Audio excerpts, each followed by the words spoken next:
TellyCast, the TV industry news review. Hi, I'm Justin Crosby, and welcome to this week's TellyCast. On this week's show, we're celebrating next Monday's International Women's Day with Sara Geater, Chief Operating Officer at All3Media, Camilla Lewis, CEO of Curve Media, Laura Marshall, CEO of Icon Films, and Liz Tucker, Chair of Women in Film and TV.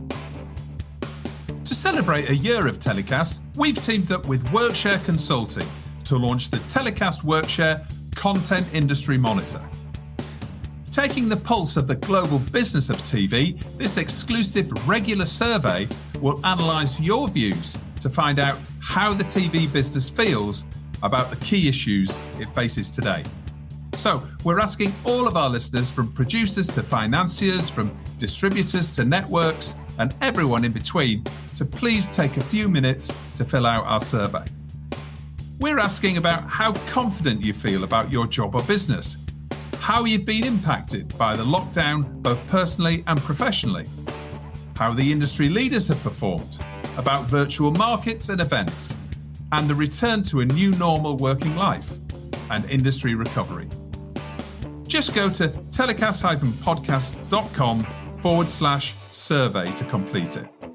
It'll only take 10 minutes and you'll be helping take the temperature of the global TV industry right now. Plus, we'll send you a copy of the full results when we publish in April. Thanks a lot.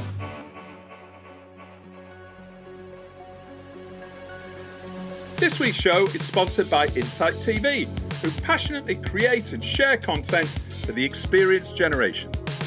Channel provider, content producer, distributor and format seller, Insight TV delivers real-world stories about the adventures, cultural trends and social causes that resonate with today's millennial and Gen Z audiences.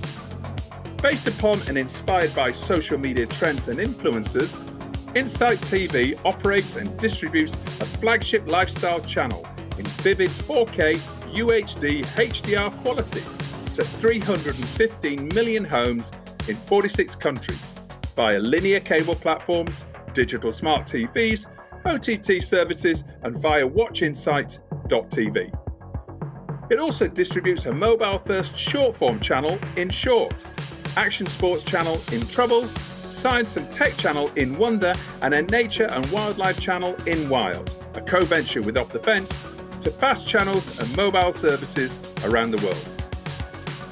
Insight TV partners with global brands and broadcasters such as Red Bull Media House, G2 Esports, Vice Media and BT Sports to create factual series like Epic Exploring, I Am Invincible and Ultimate Goal. To find out how to do great things together with Insight TV, visit insight.tv or get in touch with the team at marketing@insight.tv. My first guest on this week's show is Sara Geater, Chief Operating Officer at All3Media, one of the world's largest TV production and distribution groups. They produce over 3,500 hours of content for broadcasters and streamers around the world. Hi, Sara. Welcome to the show. Hi, Justin. Nice to see you. Great to have you on. And how are things at All3Media? We're starting to emerge gradually from lockdown from a production perspective, but obviously All3Media has got over 40 production companies in your stable. How's it been over the last year?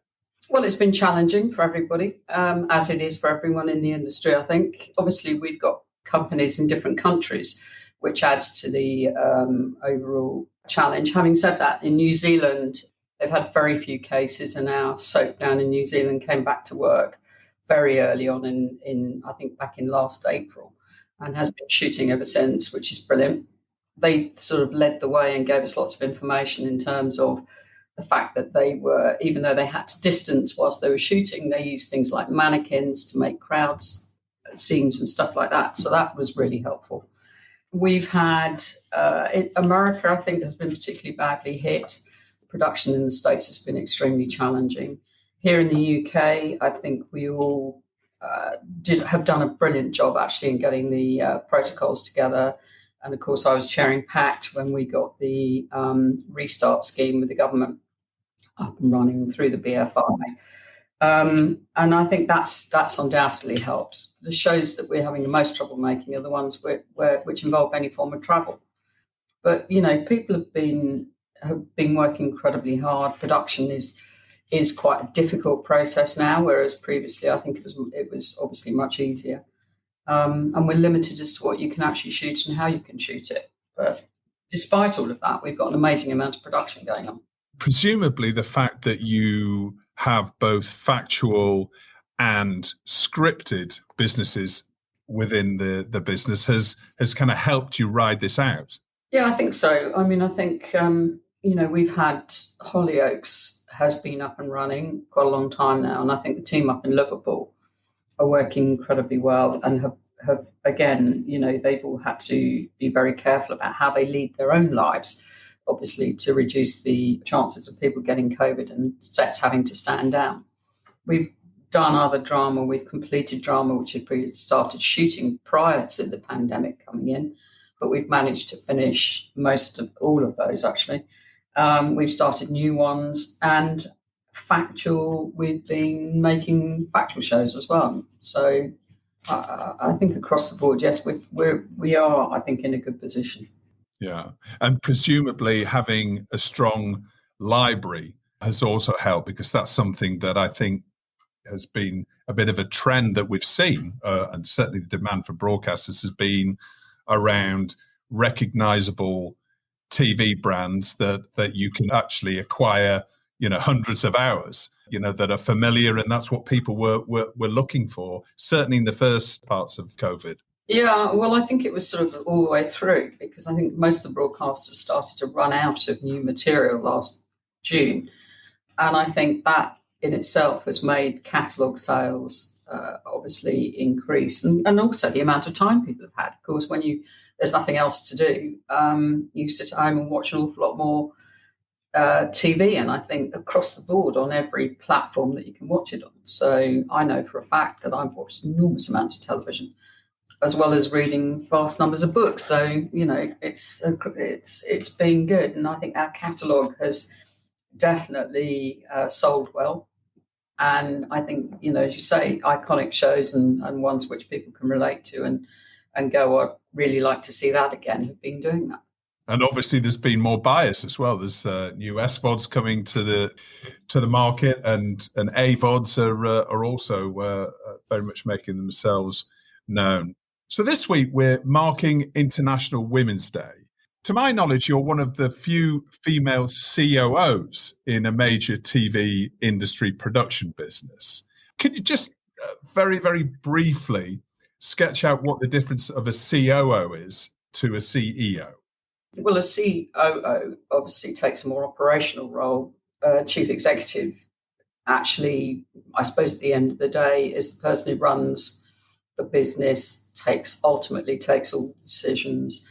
I look at the business from an operational point of view. Having said that, I think it depends who the CEO is that the COO is working with. At the end of the day, it's what work do you both do? I think the job varies depending on who the CEO is. I'm lucky enough to work with Jane Turton, and we have a great working relationship, which I think means that we cover the whole base, I think, in what it takes to run a big business and grow that business. And as I say, you're one of the few female COOs. Is it just the way that the industry is structured, or do you just think that the perhaps some barriers to women being able to get to a COO level that are still prevalent in the industry? I don't know. I mean, it's a good question. I think that I think it depends what route you come up. I mean, my background has been production. I'm a lawyer, and I've worked as an accountant in the past. So across the board, I came up through the production route. I mean, I know of a couple of other. I mean, Lucinda Hicks was obviously the COO at Endemol Shine. She's now become the CEO in the UK, I think. And I'm sure there's some others. I don't know why there aren't more. It's a really interesting question, actually. Speaking personally, have you experienced, or do you still experience, any barriers in the industry as a woman? And if you don't, do you see those barriers for others? I think it comes down to kind of personality you have as well, actually, at the end of the day, and how confident you are in approaching issues. I think one of the things you have to be is to be confident standing up and speaking. I've always, I think, been able to do that. I think the biggest barrier for women is the one where I often think women don't think they're good enough. They don't think they've got enough experience. Whereas, I think men have this, or some men have this idea that they can do anything regardless. It's quite an interesting issue, I think. And I think sometimes women, I stand there and I go, look, just do it. Just stand up and just say, yes, you're going to do it, and go and do it and see what happens. Because what's the worst that can happen to you? You just have to go back to where you were previously or learn a bit more. Yeah. And this is something that's known as imposter syndrome, isn't it? Yeah. I'm sure many men experience this as well. But do you think it's more prevalent? Do you think women experience this imposter syndrome more than men? I don't know. I think women have, obviously there are a lot less women in more senior roles than there are men. So there must be a reason for that. I suspect there are many. I think one of them is that they don't feel confident enough. I think another one is to do with how people network. And I think that often, I think it's opening up a bit now, the diversity and inclusion issues, the Me Too movement, the Black Lives Matter movement, all of those have really helped to open up the industry. And I think that will help people who haven't previously been in a position to get senior roles to now be considered for them. I think everybody wants to get a senior role based on their ability, as opposed to being, because they're a woman or because they're Black. So, but at the same time, I think it's around opportunity. And I think it's really important that people who are in those roles, CEO, COO roles, actually do ensure that the opportunity is there now for a lot of people or women of all abilities and all ages, to actually have an opportunity to rise up through the ranks. It's about getting that level playing field for everyone in the industry when it comes to diversity. And perhaps that's one of the, the beneficial outcomes of this dreadful COVID crisis that we've had, that everybody's perhaps looked at the issues and maybe will come out of it in a more equitable way. I think people have had an opportunity to speak, to communicate and to connect with people that maybe they couldn't connect with before, because people have had more time, or it feels like they've had more time.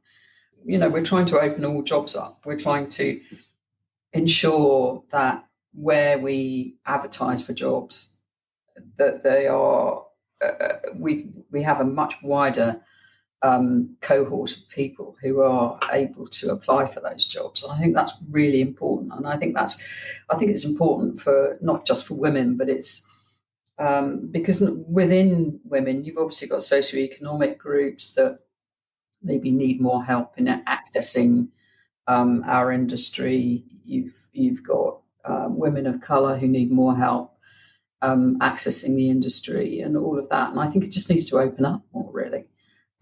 And it's up to those of us that have got those jobs to try and enable that to happen. Do you think the TV industry should be investing a little more in training, in terms of, coming back to the point we talked about earlier, this imposter syndrome? We've all had to be paying the apprenticeship levy for a start, and it's how do we use the apprenticeship levy to actually get apprentices into our industry? And I think that's an important element, because previously we haven't actually been able to use that money to bring those apprentices into the industry. So we're looking at that. I think we're constantly looking at courses. There's skill set, and there are various courses around. There's the National Film School and lots of others, which I think now are looking at how they recruit for those courses and who they're recruiting on those courses, which is really important. All three, we we sponsor a couple of the writing courses at the National Film School for the AME students to access. And I think that's working quite well. But it's still only a small number. So I think we all need to do something and ensure that we do it properly. There's still areas of the industry where women are still relatively underrepresented. And, a few of those are, for example, indie leadership. We're not talking super indies. We're talking about regular indies, directors, post-production, and I'm sure there's a few other areas as well. How do we overcome that? Training, as you've already said, Justin, is an important aspect to that. I think it is about opportunity. We need to give people a chance. We need to take risks. We need to say, okay, we are going to give you the chance to direct something, or we're going to give you the chance to shoot something, or, and actually push the boat out a bit. Coming back to your career, Sarah, you've had a very successful career. You obviously hold one of the most senior roles in the UK production industry. Do you think your career would have been any different if you were a man when it comes to opportunities that you might have seen along the way that might have not have been open to you? Or do you think there would have been any difference at all there? I have had a great career, but I've also been... I've stood up and said what I think, and sometimes I'm not sure always on a popular basis, but I've still done it and gone home and thought, oh my God, should I have done that? Kind of thing. Would I have? I actually wouldn't want to be doing anything different. I think I'm very lucky in the sense of what I am doing and what I've achieved. Largely it's to do with the people I've worked with. I've worked with some really impressive people. I've worked with people who've given me a chance along the way and who have backed me. And I've learned a lot from that. And I think I've hopefully been doing the same with people I know.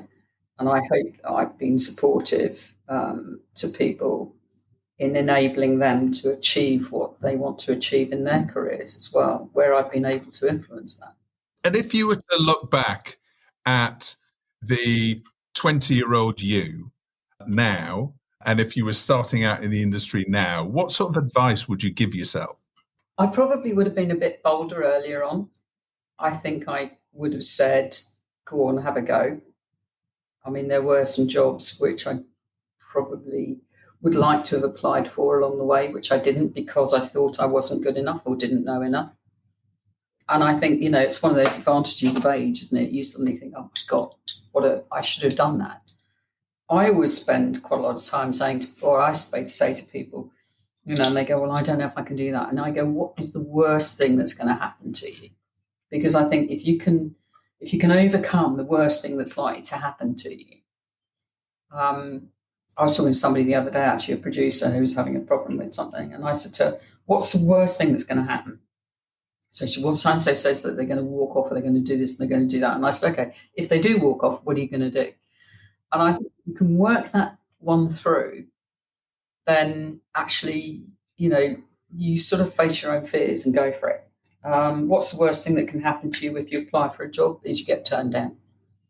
And then I think you just have to stand up and go, well, okay, that one maybe didn't work. And you ask feedback as well. I think that's the other thing is asking for feedback when things don't go the way maybe you would like them to, and find out why they didn't work or what it was that person did, why they didn't employ you, why did they employ someone else, and hope that you get some honest feedback.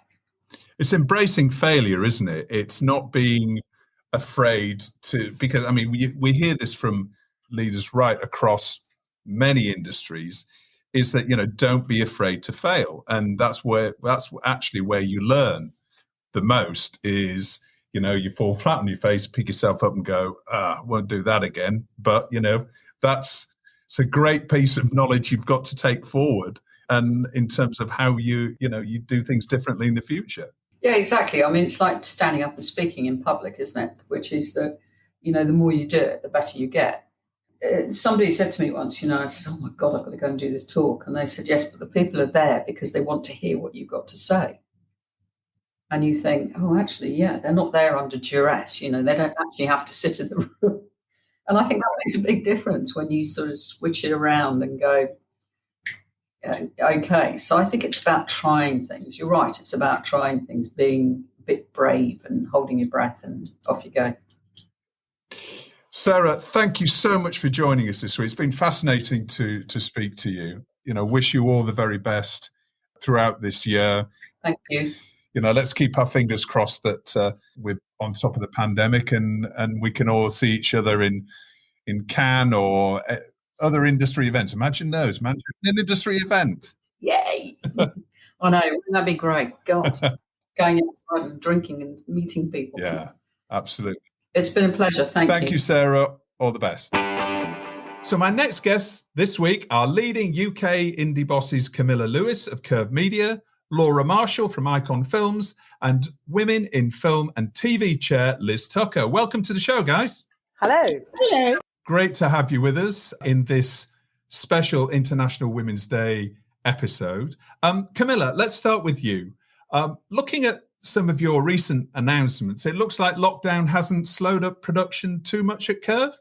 Well, I think everyone's production has been slowed down. And I'd be lying to say that we haven't been impacted by lockdown. We all have been. We've been, pretty lucky. A lot of the broadcasters came to us, mostly the BBC, Channel 4, Channel 5, and Discovery, and sort of asked us what we could do to kind of help them in the very difficult early stages. And it changed. I'm sure everyone feels this, that the relationship between producer and broadcaster really changed very quickly, from being a kind of like a, always feeling a bit like we were at war with them, to be honest, to being much more of a collaborative and brilliantly balanced process. And some of that has sustained. So without being too Pollyanna, there's been a really lovely shift in how we approach and how they approach us, whereby they kind of knew we could deliver programs, and we're very lucky. We filmed the whole way through.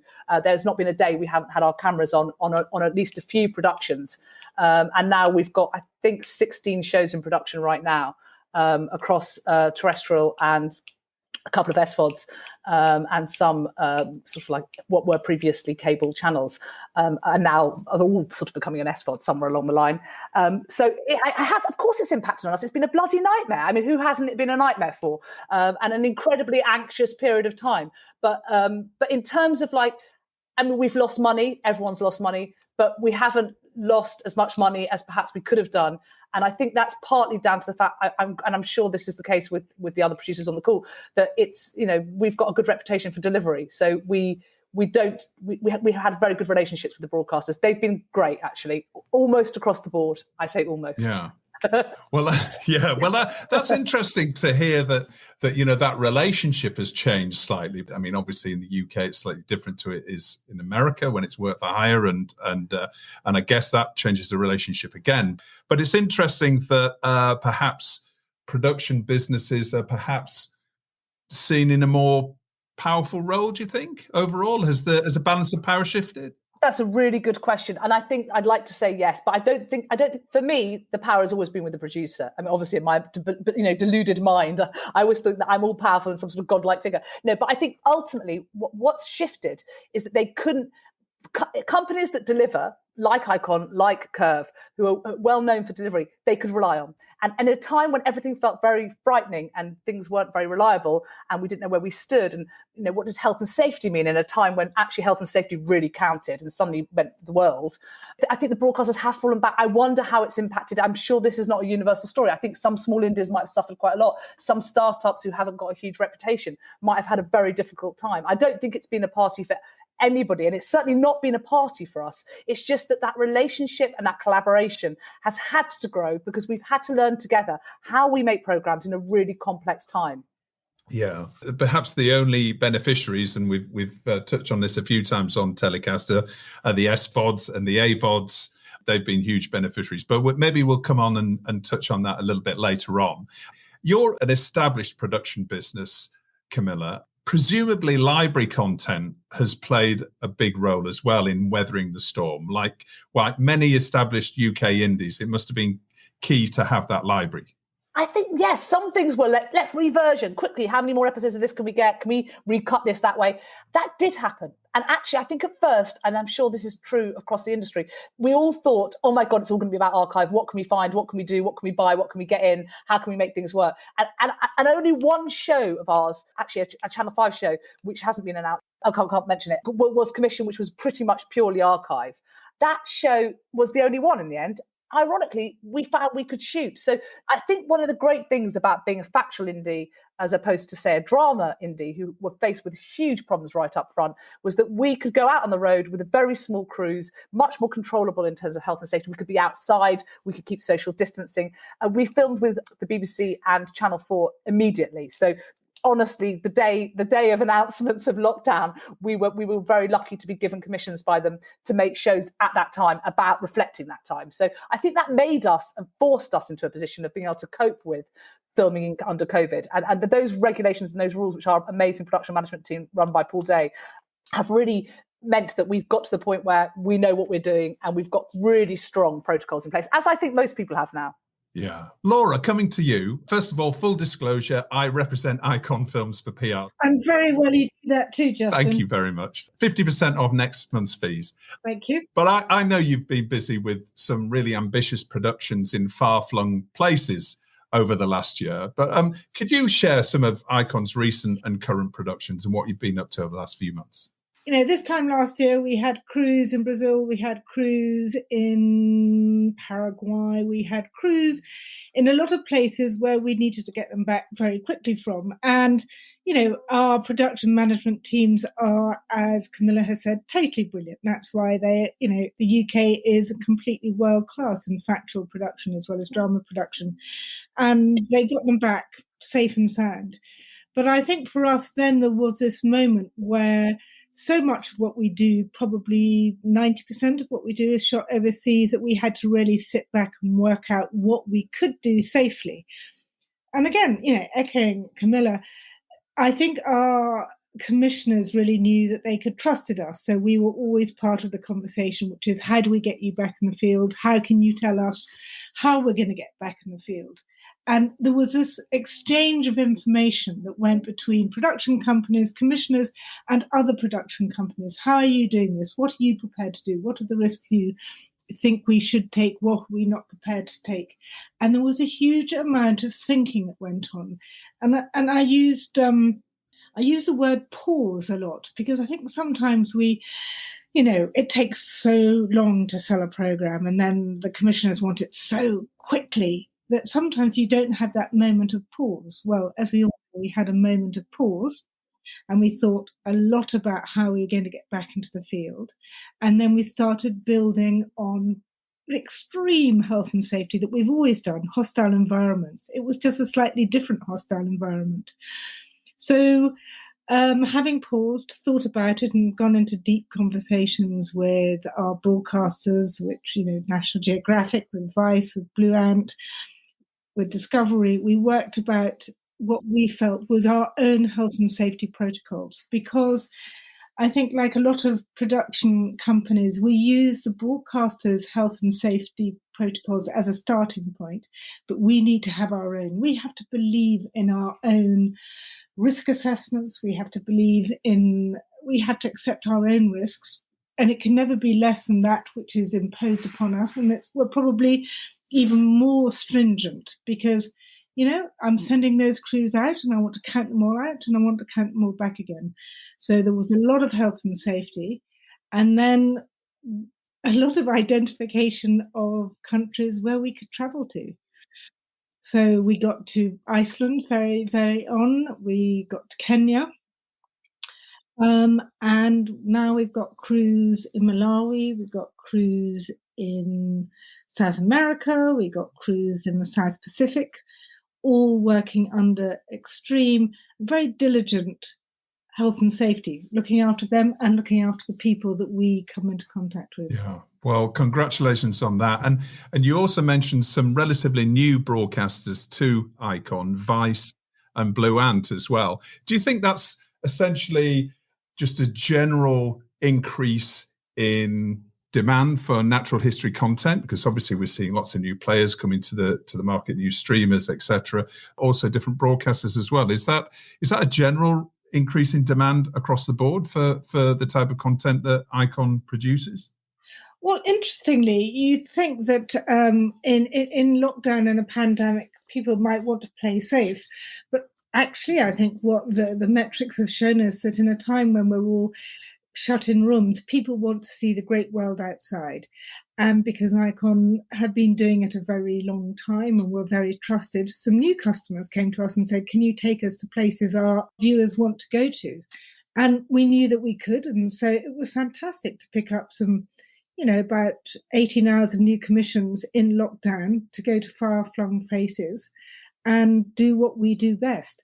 So I think there is, there's a lot of conversation about a natural history boom and, is it going to bust? But the thing about natural history is the natural world has always been with us. People always have wanted to understand the world in which they live better than they do. And now is this extraordinary moment where the technology is at a point where we can actually deliver on the promises that we have been making for a very long time. There isn't a day that you don't open your webpage and see some extraordinary, wonderful natural history or conservationist or eco or even sort of natural world program telling you that they're going to show you something, and this time in high definition, UHD, in super technicolor and binaural sound under a microscope. It is very, very exciting. And I think the viewers want that. Commissioners are looking around for it. Going back to what you were saying about production in the field, and this is also a question for Camilla, lots of new protocols that everyone's had to bring in. Clearly, that comes with a cost, an added cost, and we've heard figures up to 20% on top of regular production budgets. Have broadcasters generally accepted that without much argument? Camilla, coming to you first. I think there's a really mixed field out there. I think some broadcasters, and namely public service ones, to be honest, have been really great and really open to a dialogue about it. I think it's harder in the commercial world.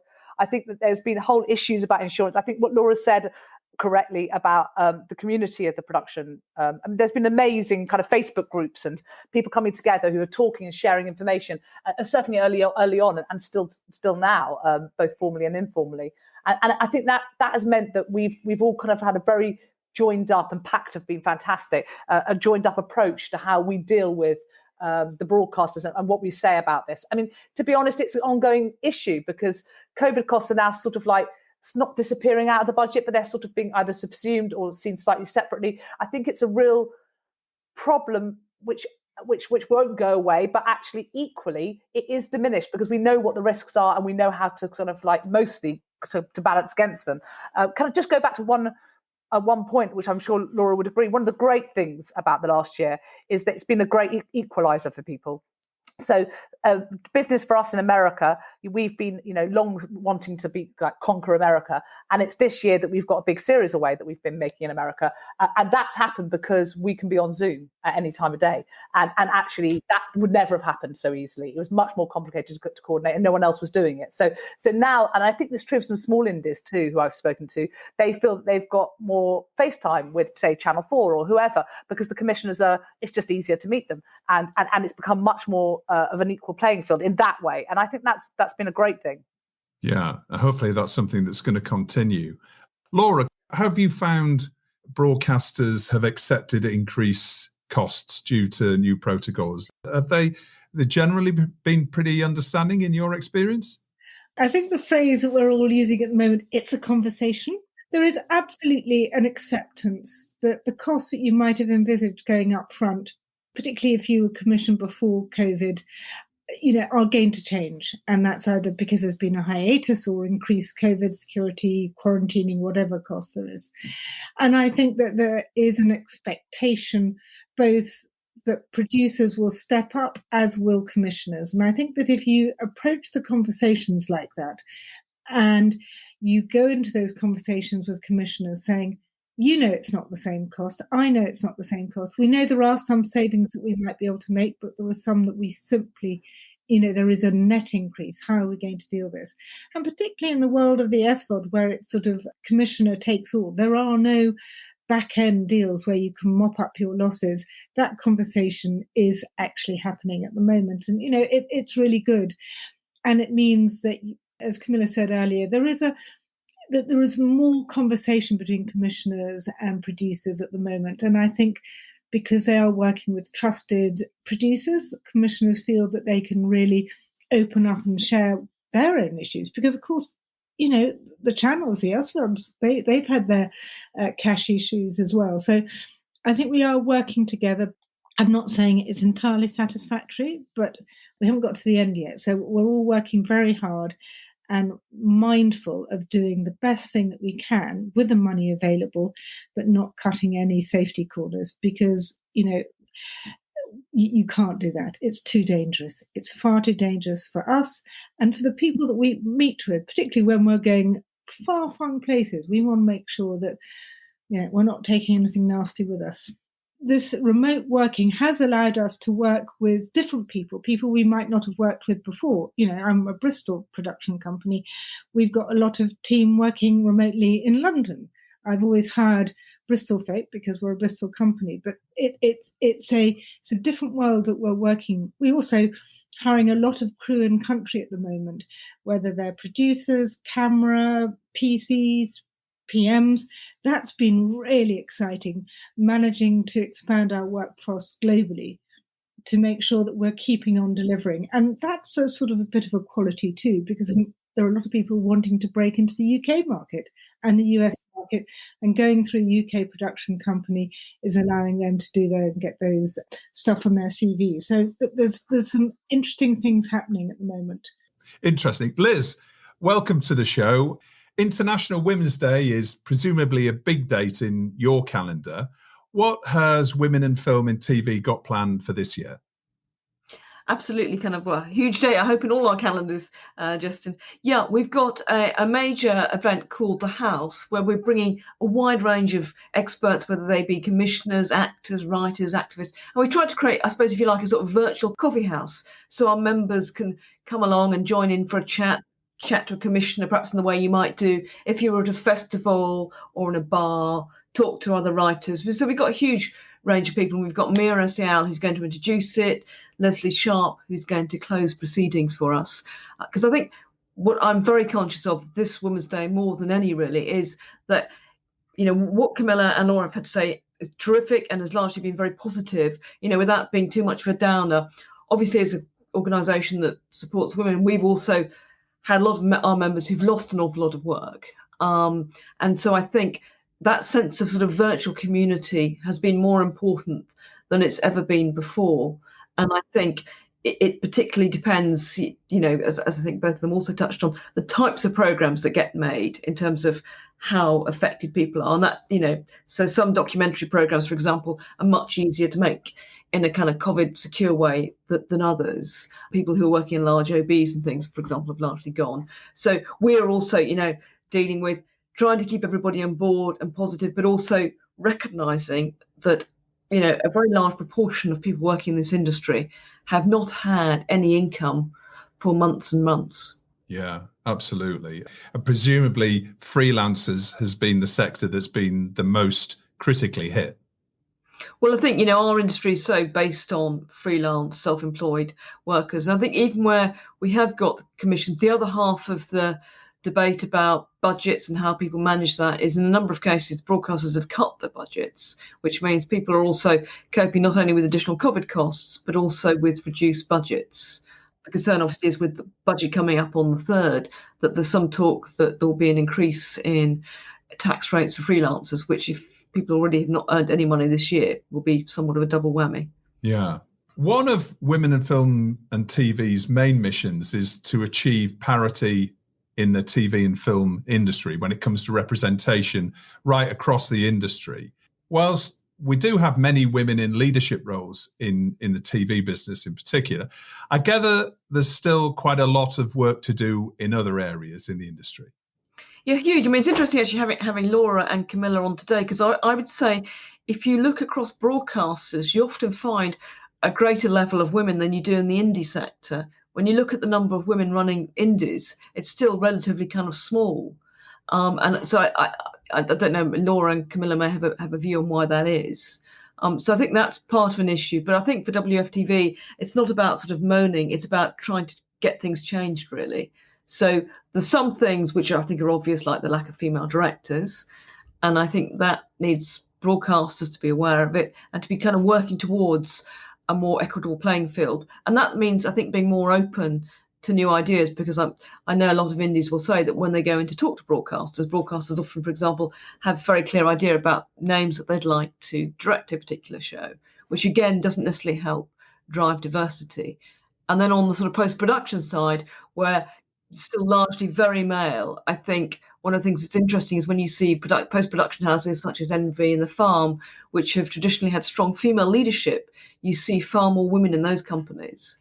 So I think it's a mixture of approaches really that we need to look at. So how can the industry change then to become more representative of women in, for example, post-production? Well, it's interesting, actually. I think having more women in leadership roles in post-production really helps drive that. But I think it's also about educating young women, because I think if you went into a classroom, people might have an idea about being a producer or director, but I think they would have no idea about working in a post house. And they might imagine you've got to have a kind of really kind of technical background. Well, you don't. Those are all kind of heavily creative roles. And one of the post houses was complaining to me, when they're looking for 18-year-old trainees, they just don't get the women even applying. So I think that's something that we're looking at the moment, whether we can develop some sort of form of scheme that can not only help a number of women get their first job in post-production houses, but also alert other women to actually that this is a career that's worth considering, because I think it's something that a lot of women don't even think about. It's a question for Laura and Camilla. Coming to you, Camilla, first of all. Have you found any barriers to success in your career? Well, I mean, obviously, yes. I mean, it not when you say barriers to success, that's not how I'd frame it. I think dealing with sexism, everyday sexism, dealing with one's own internalized sexism, dealing with how to cope with. I mean, there's not a day that passes when I don't face either external or internal issues with being a woman in the industry. And I think that it's really interesting to hear what you were saying, Liz, about why women are drawn to certain bits of the industry. It's very precarious running a production company, and I'm sure Laura would agree. It's scary, and it is a really tough thing. And traditionally, men have been cast in that role by women too, and by men. And I think it's been very hard to prove yourself in that world without being seen as, I mean, more than I do. I'm obsessed about the way women are perceived in the industry, and I don't want to be anti-men, and I'm certainly not. But I am very, very pro-women in the way I'm trying to hold on to those female directors who fall off they disappear in their 30s and onwards. And it's very hard to keep women and retain great talent with women as they get older, because often it's just an industry that doesn't appeal for lots of reasons, because it's set up in such a patriarchal way. But kind of like that everyday thing and having to deal with it is I mean, it's just ongoing. But you don't want it to be bitter and twisted. It's not about whinging, as you rightly said, Liz, or however you put it. It's about kind of like dealing with and then trying to make transparent some of those things, and recognizing that there are women who you should be supporting each other and bringing each other on. We need women in more roles, and we need more women running indies. And I hope that by seeing people like me and Laura, more women will feel that they are capable of doing that, as well as potentially having families and successful lives outside of the industry. Yeah, I was talking to a Channel 4 commissioner, actually, and she was saying that she'd worked at the BBC, and she was really shocked when she became a commissioner at Channel 4 that she just had endless meetings with men coming in to pitch things to her. It was the first time that she really realised how dependent the indie sector is on companies which are led by men. Yeah, absolutely. It is. And the whole structure is set up like quite a male-oriented structure. It's about winning and fighting and competitive. And by no means am I not saying that women can't own those attributes and or work with those attributes. But it's fundamentally women, as I go back to that internalized thing, I think it's very hard when there's a whole language that's attributed to powerful women like myself, where I've been deemed to be mad and kind of like ambitious rather than kind of like driven and maverick. And I think that we need to think really carefully about how we ourselves frame women, and women are perceived within the industry. That, I get it, as I said, daily. There's not a day that passes when I don't get irritated by it. But I think managing it is a whole other thing. It's because we're very British, and it's quite difficult to kind of say, you know what, I think that's really outrageous and sexist, or maybe we should say it more often. But it's a kind of long, slow battle as well as an acute battle.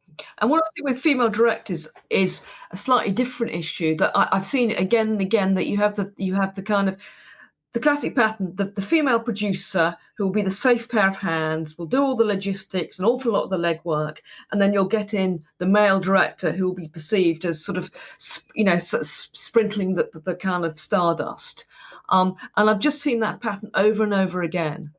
Yeah, I totally agree. And that's absolutely dreadful. And that is really, really repeated. And that is, one of the major kind of issues in the industry, which is that the man's allowed to be, and in fact, really recently, I'm doing a feature doc at the moment. I can't discuss which broadcaster, a very big feature doc with very big name talent executing it. And actually, we've wanted to use a female director, but it's very hard to kind of persuade people that the woman is as good as the man, because her manner in coming across is quite female, which is a good thing, obviously, but it's different from how men come across. And traditionally, we're all internalized into thinking that's the way you need to be, forthright, to the point, maybe more dogmatic. Laura, have you found any challenges in your career in terms of barriers to success, or examples of areas that being a woman has perhaps impeded you being able to be successful even on a particular project? It's such a difficult question to answer truthfully, that, because Camilla referred to, the internal dialogue is, are you good enough? Are you getting it right? Can you do this? The imposter syndrome that I think that so many women suffer from, that is probably the biggest barrier to success that I face myself. And it's the one that I'm most conscious about when I'm working with women, particularly younger women in my company, is saying, you are good, you are great, you can do this. And when I was appointing runners, when I used to do all the runner recruitment, I would be looking for young women, and indeed men, who could grow through the company and replace me when the time came. I think that it's really important that when you're working with women, is that you absolutely support their self-confidence and their ability that they can go all the way right from the start. You want to fast track everybody to success, and particularly young women. I've had 3 daughters, so I'm particularly aware of that. The unconfident woman or young woman is a very fragile creature, and they need all the support they can get. And I'm not saying that young men don't need support as well. I was very lucky. I worked with Harry, my husband, and he's been incredibly supportive. But it's interesting, isn't it, that the senior management team at Icon Films, Harry's the chair, I'm the chief executive, we are women-led. It's a very strong female-led production company with a female head of development. And, with a female commercial director and with a female director of production. So I do recognise the barriers to success, but I also can see that if you put strong role models, we've got a brilliant post-production team. We do a lot of production in-house of young women coming up through the finishing role, through the editing role, through the, production technical coordinator role. I do see equality growing and growing, but I do think it needs nurturing. With the apprenticeships and with the Kickstarter tree, we have to start at the beginning of their career. We have to start at the beginning, that they can go all the way. And I think it's not just also at the beginning, Laura. I think also there's quite often, as Camilla touched on, sort of drop off from sort of early 30s onwards, when women quite often are juggling other things, whether that be family, whether that be caring responsibilities. Interesting. One of the things that WFTV does is we actually have a mid-career mentoring scheme, because actually that felt like a real gap, and actually just in time for International Women's Day. In fact, on this Friday, we're launching 2 new schemes, and 2 schemes that we ran last year. We used to have 1 scheme just for England, but now we will have 4 schemes, which is Wales, Scotland, Northern Ireland, and England, and that is all aimed at mid-career women who often, for various reasons, get stuck. And so having a high-level mentor who can support them, who's out of their immediate work environment, and so can talk to them very openly, I think you can really see when you go sort of 2 years on how those women's careers have developed from our previous mentees. COVID has given us an opportunity to pause, and we have an opportunity to reflect about how we manage our companies and our industry. And you're right, mid-career development is absolutely essential to pushing people through. But how women who have children are managing that and managing their careers through juggling everything. And they are indeed gods and goddesses, the men and women juggling homeschooling and running their careers during this period have done phenomenally. But it's an opportunity for us to rethink how we run our offices, how we run our companies, what it looks like. But it's also allowed women who want to maybe work from home and work different hours to work different hours if they can manage their time. And I think you're right, as companies, we need to make sure we're at the forefront of being as flexible as is production sensible and financially sensible to be so. But I also think it's interesting because in the year that Black Lives Matter has brought brilliantly to our attention, more so than ever before, the issues of diversity and getting more BAME representation off camera. I think that goes hand in hand. I mean, the two things, we have to have a very holistic and very intersectional approach as to how we approach the whole issue of women. It's women, and it's making sure that BAME women as well, because they have different and unique and similar issues to all women. Obviously, but I think there are issues that are unique in class terms as well. All of this has to be considered. And so in looking at women, it's looking at everything and having an approach that allows you to think about, why we're at a point in the industry, and we still are at a point where there is endless representation from white middle-aged men.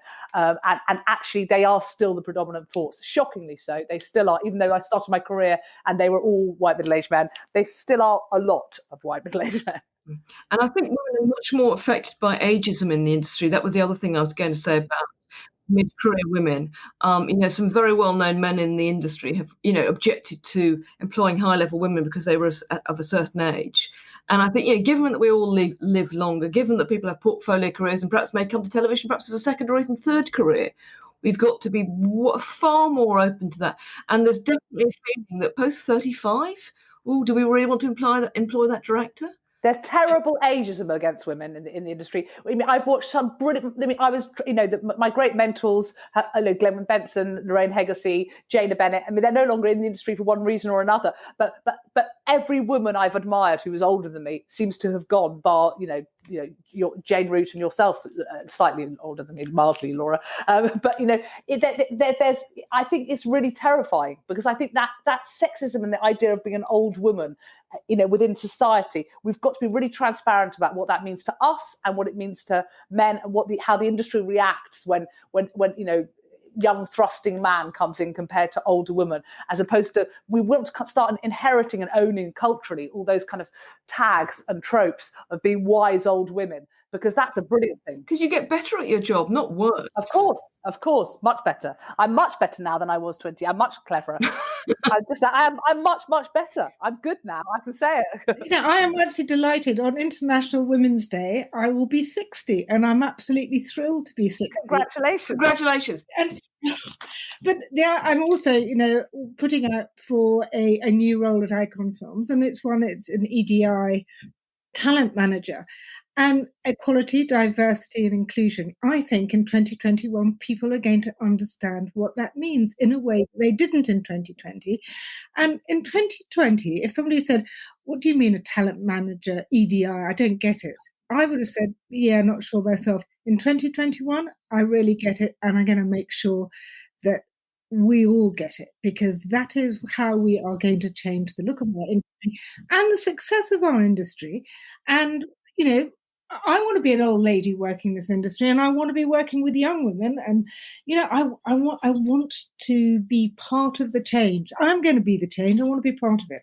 Laura, it was very interesting what you said before about having 3 daughters, because I've got 2 daughters and 2 sons. And that sense of entitlement that comes with having men as opposed to women as children, it is quite shocking, the difference. And even though they've been brought up in a very right-on environment, I think that is what we've got to be aware. And I think what you're saying about how this year is a year going forward where we have to be open to diversity and aware of all the issues and bringing people in for the sake of our industry. It's essential. And now it's transparent. Let's keep it transparent. Let's not forget, it's Black Lives Matters, it's BAME, it's about class, it's about women. We've got to really keep our eyes open to staying relevant. Yeah, and let's use what the government is going to be giving us in terms of the Kickstarter and the apprentices scheme to make sure that happens. We all need a helping hand, and bring more people into our industry who are going to make it more interesting.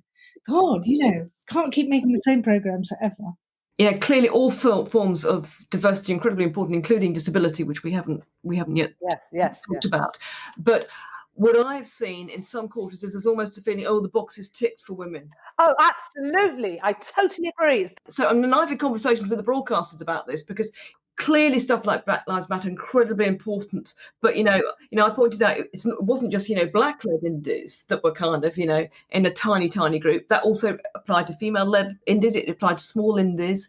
And I think we need to shout loudly so that we don't get forgotten. Yeah, I couldn't agree with you more, Liz. And I think it is about, as I said, it's keeping we're really lucky. We've all been forced to look at ourselves inside. We haven't been able to go outside. So most people have spent the year in one way or another, and often it's led them to have major mental health issues. But going inside and thinking, what is going on in my head? Where am I at? What am I thinking? I think as an industry, we've done the same thing. We've gone interior. And because of that interior thought process and thinking through what actually matters and how we want to be as an industry, I completely agree with you. We must not lose sight of the battles that have gone before and the battles to go forward. And unfortunately, they are battles. I'd love to say it's not.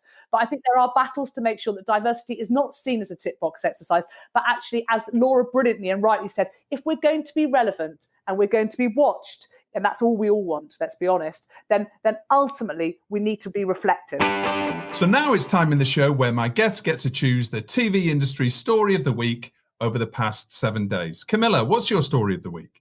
Just more SVODs, more SVODs, more SVODs, more SVODs. I mean, it feels like almost every week another one's launched, and or at least stating its claim. And I think the story that interests me the most is Paramount Plus saying that it aims for, 75 million more subscriptions or some such thing. And obviously, it's really exciting and great being a producer in a market where there's an ever-expanding international potential market to play in. In some places, we're already playing. But I can't help but think, as a consumer, as a viewer, at the moment, I subscribe to Netflix and Amazon Prime and Sky.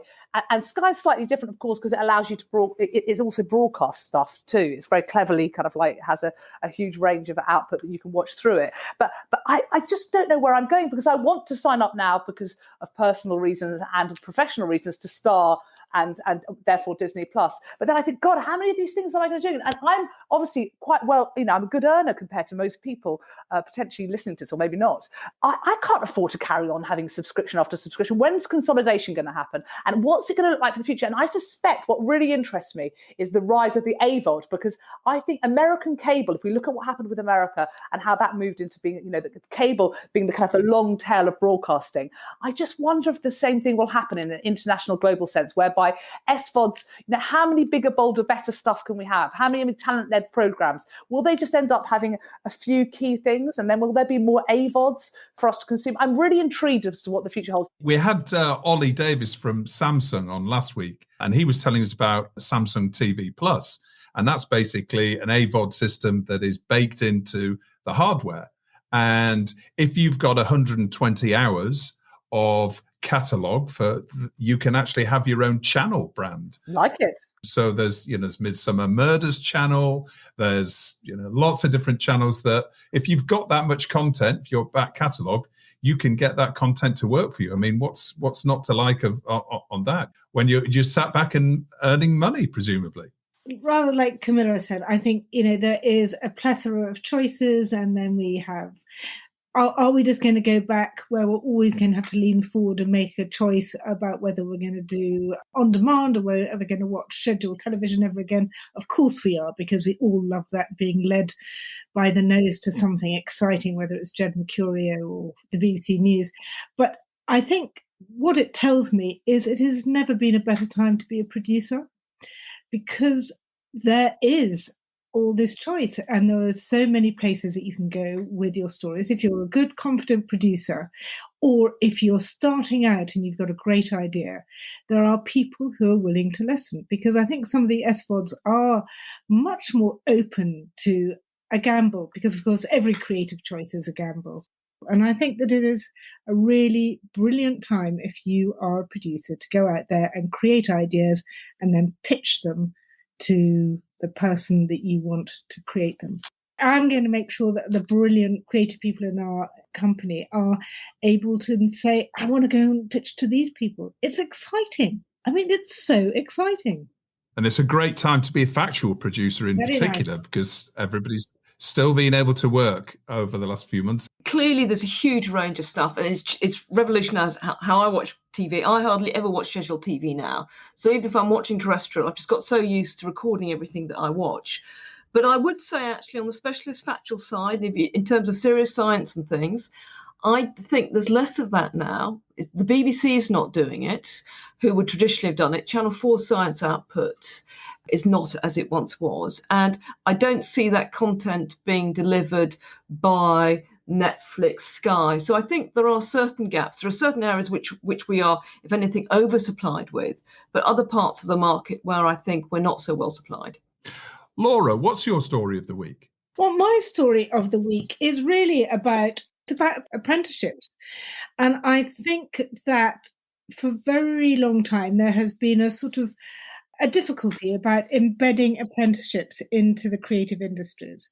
And actually, in the regions, we have found embedding apprentices into companies has been a very, very good thing, because there is a smaller talent pool in regional areas. And so you have to kind of breed your own. And then you take them in as apprentices and you skill them up and you bring them into the company, and they remain there, being a sort of absolute spine of what you're able to do.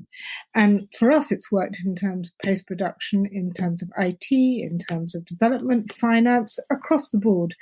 I think that if we are brave enough and willing to invest in this generation of young people who have been left with this huge debt that they are going to have to mop up, and we can bring them into the creative industries, which is one of the great success stories of the United Kingdom, then we are going to look after the future creativity of the industry. So that, to me, is one of the big news stories, is the renewed investment into apprenticeships and how the creative industries can take advantage of it. That's right. And that is the Chancellor Rishi Sunak's plan that has been reported today. By the time this show goes out, the budget will have already happened, but that's the plan to inject £126 million into trainee programmes in the UK to boost that apprenticeship support. So that can only be a really good thing. Liz, what's your story of the week? Well, my story of the week is it's something that WFTV have been involved with really for most of the year, and I touched on at the start of our chat. The campaign group Excluded UK are delivering a letter to the Chancellor this week, and WFTV, along with a number of other industry groups, are signatories to the letter, which is asking for changes to be made to the current government financial support schemes, which currently have left around 3 million freelancers and self-employed workers with no financial help. We're now getting on for a year when some people have had no financial support at all. And yet we think that if the will was there, these problems could easily be solved. We've supplied a 7-point plan to the Chancellor, as have other organisations, which we think could easily help plug those gaps. And just to give you 2 quick examples. For example, at the moment, if you're newly self-employed, you can't claim. If you earn less than 50% from your freelance earnings, you can't claim. And it's simply unfair. That's definitely something that we hope is going to get a good hearing. And now it's that time in the show where my guests get to nominate their hero of the week and who or what they're telling to get in the bin. Liz, who's your hero of the week? Well, my hero of the week is Craig Foster and the team behind the remarkable documentary Octopus Teacher, which I watched at the weekend.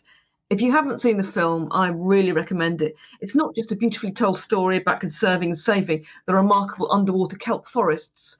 It's also about actually a conservation project that Craig and his team have set up called the Sea Change Project to raise awareness of the South African kelp forests. And it's interesting, actually, because when I read about the film, I thought, I'm not sure it's the sort of film that appeals. But I was watching it, actually, because I'm a BAFTA voter, and I was blown away by the film. So I really recommend it. And that's been Oscar nominated, I believe. Yeah, it's on the BAFTA long list. Don't know if it's going to be on the BAFTA short list yet. Right. Okay. And who or what are you telling to get in the bin? It has to be Roy Greenslade. He defended his support of IRA terrorism in both the British Journalism Review and the Sunday Times. And I think he honestly doesn't appreciate that it's possible to support the Irish republicanism as political parties like the SDLP did without resorting to violence. And I think he's also got a somewhat romanticised view of the IRA. He claims that the IRA only killed civilians by accident. Of course, that wouldn't even be a defence. But there are many incidences when the IRA actively targeted civilians, such as, for example, those in Catholic Protestant marriages. Yeah, absolutely. I was shocked. I think lots of people were shocked when they actually saw that piece running this week. Very glad to see he's resigned from City. Absolutely. Laura, how about you? Who's your hero of the week? Well, my hero of the week, it's a slightly naughty one because I've just finished watching Call My Agent, and I don't know if anybody else has watched it on Netflix.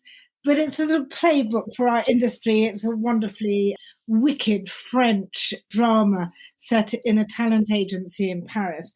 And my favourite character, my hero, is Andrea Marteau, who is this very strong, feisty chief agent who's gay, accidentally gets pregnant, is a phenomenal negotiator, loves her talent, makes terrible mistakes, cocks it up fantastically, owns her mistakes, gets up, keeps on fighting again, looks after her baby. I mean, she's just wonderful. And I just think she's such a hero. She's just a woman who gets on and does it, makes mistakes, has all the feelings that we go through, but I think she's a bit of a hero. So that's my hero of the week. And who or what's going in your bin? So what's going in my bin are those people who decided that they didn't like BBC's Sonia McLaughlin's interview with Owen Farrell after England failed to beat the Welsh, and decided that she was a person that they could troll and hurl abuse at online to the extent that she felt absolutely devastated, and was brave enough to tell the world that she was sitting there in tears, having been absolutely ripped to shreds online. Now, some people may feel that, if you're in the public eye and, you should take what's coming to you. I think those people who choose to fight and say horrible things, vile, abusive things, should go in the bin. Yeah, absolutely. We've seen that growing, unfortunately, particularly in sports, I think, not only having football players and other players being attacked and targeted via Twitter and other social media platforms, but we've seen, as you say, commentators and panelists also attacked. Maybe that's just an unfortunate side effect of us being locked in our houses, but there's absolutely no excuse for that. So absolutely. But, they would probably never do that face to face. Yeah, absolutely. Keyboard warriors, we can all throw them in the bin. Camilla, who's your hero of the week? My hero of the week, and in fact, one of my heroes of not only the decade, but probably of my career, has been a great inspiration for me. And I think he's an absolute star beyond, as everyone does, is Russell T Davies. I think that what he's done with his entire body of work, but specifically, obviously, with the incredible It's a Sin, is to combat homophobia in a way that I can't believe. It's unprecedented. I have seen people who I have always thought were potentially a bit dodgy, suddenly crying their eyes out watching It's a Sin and reframing how they perceive what being gay meant then and what being gay means now. And I think he's a bloody hero. He's brilliant. He writes humans in a way that I hope I can show humans in a factual sense, the way he does it in a drama sense. I would dream of being at that level. I think he's an absolute superhero and he should be recognised as such across the whole industry. So that's him. I know that he's been up. He deserves to win every award there is for that programme. But anyway, yes. Yeah, absolutely. And he's been rightly lauded across the industry. And who or what are you chucking in the bin, Camilla? Well, the person I want to chuck in the bin is actually been dead for, I think, nearly 30 years. And that's Maxwell, because I've been listening to the Today's in Focus, brilliant kind of, and about the book being launched, the book coming out. And actually, it blows me away. When I first started in telly, I was just post Maxwell and the pension scandal stuff. And I worked with a brilliant journalist called Ian Ramsey, who was a Fleet Street, kind of like granddaddy of Fleet Street. He was 64 years old and a researcher. There's no ageism there on the programme I first worked. And I was a researcher too, and I was a baby.